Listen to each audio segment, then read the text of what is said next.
Há algumas semanas a gente falou aqui um pouquinho sobre a guarda compartilhada e diante desse tema surgiram várias perguntas sobre pensão alimentícia e eu achei que seria legal a gente falar um pouquinho sobre os mitos e as verdades da pensão alimentícia no Brasil. Então, se você não é inscrito ainda, se inscreve aí no canal e ativa o sininho para ficar por dentro de tudo.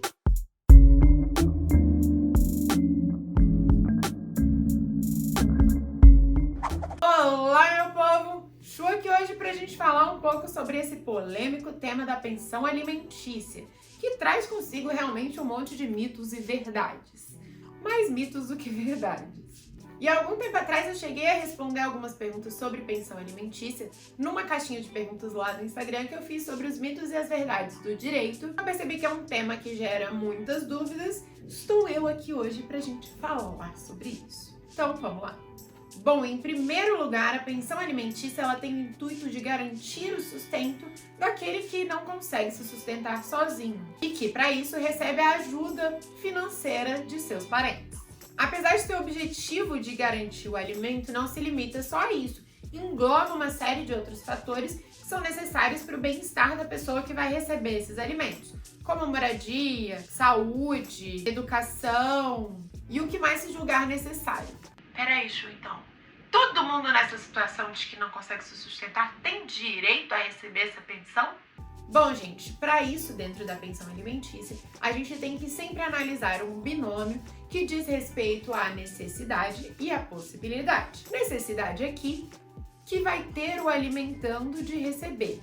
Ou seja, a necessidade ela diz respeito a tudo que é necessário para que o alimentando receba.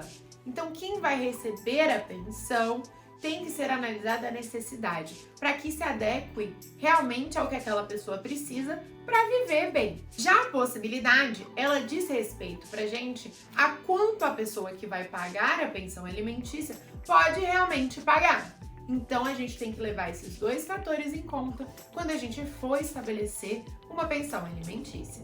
Então, em tese, todo mundo que fizer jus a isso tudo pode receber a pensão alimentícia. Mas, de maneira geral, tem direito à pensão alimentícia o filho menor de 18 anos, os filhos maiores de 18 anos que estejam cursando o ensino superior, as grávidas e o ex-cônjuge ou companheiro. Bom, diante desse cenário, surge aquela questão de ai, Juliana, eu ouvi meu tio falando que só pode receber pensão até os 24 anos, que depois dos 24 anos não tem mais direito. Bom, porque no gafanhoto não é bem assim. Essa idade de 24 anos foi uma idade que foi sendo consolidada na jurisprudência aqui do Brasil, que é uma idade mais ou menos média que as pessoas têm desde entrarem na faculdade até terminarem o curso superior. Então, é uma média feita pela jurisprudência. Não existe lá na lei escrito, depois dos 24 anos não tem mais direito à pensão. Não, isso não está escrito dessa forma na lei. Então, vai caber realmente ao juiz analisar diante daquele binômio necessidade e possibilidade, se naquele caso é necessário que se continue pagando a pensão até mesmo depois dos 24 anos, ok? Então, desde que comprovada a necessidade e a possibilidade, nada impede que se continue pagando pensão depois dos 24 anos. Um outro ponto também que eu ouço muita gente falar é que quando tem guarda compartilhada, você não precisa pagar pensão. Gente, isso não existe, tá? A guarda compartilhada, ela não exclui essa pretensão de se pagar a pensão. Isso, inclusive, está previsto na lei de guarda compartilhada, ok? Mas também aqui se faz necessário analisar aquele binômio, necessidade e possibilidade. Até o final do vídeo vocês já não aguentam mais eu falando do binômio. Tá, Chu, mas então como que eu faço para requerer essa pensão? Eu tenho que ir ao judiciário mesmo? Não queria.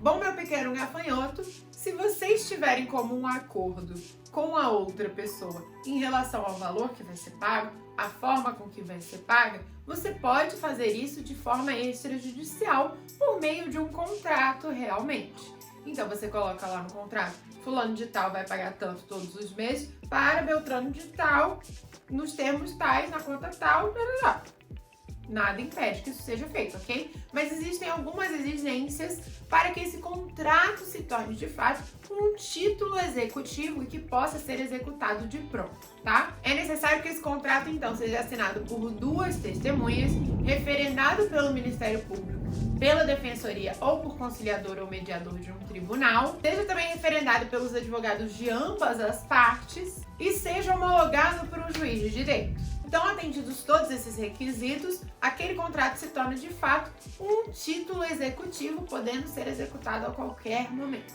Bom, mas se o caminho tiver que ser mesmo judicial, você primeiro vai entrar em contato com o advogado para você poder ser bem assistido, para poder ser orientado e poder entender realmente como vai funcionar isso tudo. Bom, e a partir do ajuizamento dessa ação, então, o juiz vai fixar os alimentos provisórios. E só depois de analisar tudo que foi colhido no processo, ele vai sentenciar, estabelecendo então a pensão alimentícia definitiva. Mas quando eu digo definitiva aqui, gente, ela não é perpétua. Isso porque muita coisa pode acontecer na realidade, né? A gente pode ter diminuição de salário, a gente pode ter aumento de salário, a gente pode ter uma série de coisas na vida real. Então, esses valores fixados pelo juiz, eles podem ser modificados a qualquer tempo. Então, por isso é interessante que o juiz fixe esse valor em porcentagem ou em salários mínimos, porque aí você consegue não ter um valor específico, que aí precisa ser modificado a cada pequena mudança que você tiver na vida, entendeu? Então, para evitar que se precise acionar o judiciário a todo momento, né, a gente coloca normalmente essa questão em porcentagem ou em salários mínimos. E é lógico que esse valor fixado pelo juiz leva em conta o quê? O binômio necessidade e possibilidade, ok? Então, para que a gente não precisa ter a cada mudancinha do salário do alimentante, por exemplo, que acionar o judiciário, a gente tem esse estabelecimento dessa maneira. E um outro ponto curioso aqui é que mesmo que a pessoa esteja desempregada, não se exclui a obrigação de pagar pensão. Isso para que a gente possa evitar que a pessoa, num desespero de não querer pagar a pensão, porque tem outras prioridades naquele momento, né, que ela saia do seu emprego e depois procure outro. Então, mesmo desempregado, tem a obrigação de pagar pensão. E isso estimula também que a pessoa já corra atrás de um outro emprego, né, gente? E um outro ponto interessante também diz respeito aos alimentos gravídicos, que são aqueles alimentos pagos durante a gravidez ainda, né? Que visam dar apoio, né? Tanto para questão de saúde, médico, exame, como para enxoval e para o que mais for necessário, né? Para o bem-estar daquela criança ainda no útero da mãe.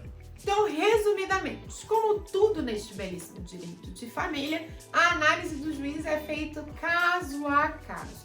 E aqui, sempre levando em conta o binômio necessidade e possibilidade. Repitam todos juntos. Necessidade, possibilidade. Sim, ninguém aguenta mais eu falando desse binômio, né? Provavelmente, nem eu aguento mais. Mas é isso então, o juiz vai analisar caso a caso. Não existe regra de valor fixo de pensão, não existe regra de idade máxima para se pagar a pensão. A pensão também pode ser paga por avós ou por outros parentes, não necessariamente pelo pai e pela mãe. Então, como tudo no direito de família, a gente tem que analisar caso a caso, porque tudo pode acontecer, né? E é impossível para o direito regular todas as situações possíveis de acontecerem naquele cenário. Então, se você gostou desse vídeo, deixa aí o seu like, compartilhe esse vídeo com seus amigos e até a próxima!